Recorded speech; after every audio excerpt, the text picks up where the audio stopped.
अस्सलामुअलैकुम my friends, welcome to my recipe 78. ఇవాళ మన రెసిపీ ఏంటంటే కమ్మగా టేస్టీగా ఉండే తోటకూర ఫ్రై అయితే చూపించబోతున్నాను. రండి ఫ్రెండ్స్, వీడియోలోకి వెళ్ళిపోదాం. ముందుగా తోటకూర తీసుకొని కాడలన్నీ కొద్దిగా కట్ చేసుకొని అలాగే ఇలాగ కట్ చేసుకోవాలి.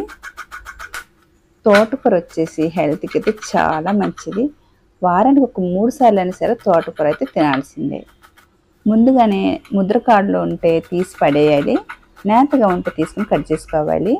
ఇలా కట్ చేసుకున్న తర్వాత ఒక 4 సార్లు అయినా సరే కడిగి తీసుకోవాలి ఆకుని. ఒక ఉల్లిపాయ కూడా తీసుకొని ఇలాగా సన్నగా కట్ చేసుకోవాలి. అలాగే ఒక 4-5 పచ్చిమిరపకాయలు కూడా కట్ చేసుకోవాలి.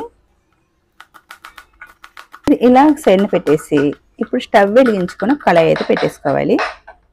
ఇలా కళాయి పెట్టేసిన తర్వాత కొద్దిగా ఆయిల్ వేసుకోవాలి. అలాగే పచ్చెనగపప్పు వేసుకోవాలి. అలాగే 1 టేబుల్ స్పూన్ జీలకర్ర వేసుకోవాలి. ఇది కొద్దిగా వేగనివ్వాలి. ఇలా కొద్దిగా వేగిన తర్వాత కట్ చేసి పెట్టుకున్న పచ్చిమిరపకాయలు, ఉల్లిపాయలు వేసుకోవాలి. ఇలా వేసుకున్న తర్వాత కొద్దిగా ఫ్రై చేసుకోవాలి. ఇలా కొద్దిగా ఫ్రై అయిన తర్వాత కరివేపాకు వేసుకోవాలి. అలాగే 1-2 టమాటాలు సన్నగా కట్ చేసుకొని టమాటాలు అయితే వేసుకోవాలి. ఇలా వేసుకున్న తర్వాత కొద్దిగా బాగా ఫ్రై చేసుకోవాలి. ఇలా బాగా ఫ్రై అయిన తర్వాత కొద్దిగా ఉప్పు.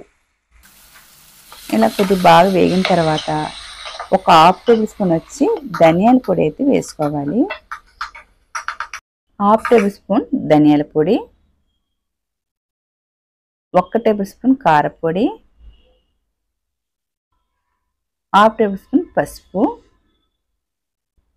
ఇలా వేసుకున్న తర్వాత బాగా కలుపుకోవాలి. 1 నిమిషం బాగా కలుపుకున్న తర్వాత ముందుగా కట్ చేసి కడిగి పెట్టుకున్న తోటకూరని ఇందులో వేసుకోవాలి. ఇలా వేసుకున్న తర్వాత బాగా కలుపుకోవాలి. ఇలా బాగా కలుపుకున్న తర్వాత 1-2 నిమిషాలకైతే మూత పెట్టుకోవాలి. 2 నిమిషాల తర్వాత ఒకసారి మూత తీసుకోవాలి. తీసుకొని ఒకసారి బాగా కలుపుకోవాలి. ఇలాగ 2-3 సార్లకైనా సరే మూత పెట్టుకొని కలుపుకొని తీసుకోవాలి. తోటకూర కాబట్టి దాంట్లోనే వాటర్ వస్తుంది కాబట్టి మనం వాటర్ కూడా వేయని అవసరం లేదు. మరొకసారి అయితే మూత పెట్టేసుకోవాలి 1 నిమిషానికి. అలా 1 నిమిషం తర్వాత మళ్ళీ చూడాలి. సరే, వాటర్ కూడా పైకి వచ్చేసింది. కూర నుంచి వాటర్ అంతా బయటకు వచ్చేసింది. ఇప్పుడు బాగా ఇలా కలుపుకోవాలి. ఇప్పుడైతే తోటకూర ఫ్రై అయితే రెడీ అయినట్టే. ఉప్పు సరిపోయిందో చూసుకోవాలి. ఉప్పు సరిపోతే ఉప్పు వేసుకోవాలి. ఇప్పుడు లాస్ట్ అండ్ ఫైనల్గా కొబ్బరి తురుము, ఒక 4-5 వెల్లుల్లిపాయ రెమ్మలు చితక్కొట్టేసి ఈ తోటకూర ఫ్రైలు అయితే వేసుకోవాలి. అలాగే కొబ్బరి తురుము కూడా కొద్దిగా అయితే వేసుకోవాలి, ఒక 2-3 టేబుల్ స్పూను. ఈ కొబ్బరి తురుము, వెల్లుల్లిపాయలు కూడా వేయడం వల్ల తోటకూర అయితే మంచి టేస్ట్ ఉంటుంది.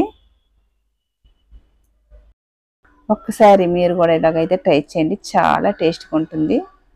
మీరు ఒకసారి ట్రై చేసి చూసి నాకు కామెంట్ బాక్స్లో కామెంట్ పెట్టండి. అలాగే అన్నంలో కలుపుకోవచ్చు, సైడ్ డిష్గా పెట్టుకుని కూడా తినొచ్చు, చాలా టేస్ట్గా ఉంటుంది. ఇప్పుడైతే తోటకూర ఫ్రై అయితే రెడీ అయిపోయింది. ఇప్పుడైతే సర్వ్ చేసుకుందాం. నా రెసిపీ కనుక మీకు నచ్చితే కనుక లైక్ చేయండి, షేర్ చేయండి, అలాగే సబ్స్క్రైబ్ చేసుకోండి. చూసే ఎవరైతే ఒక లైక్ అయితే కొట్టేయండి. బాయ్ ఫ్రెండ్స్, మరొక వీడియోలో మళ్ళీ కలుద్దాం. బాయ్.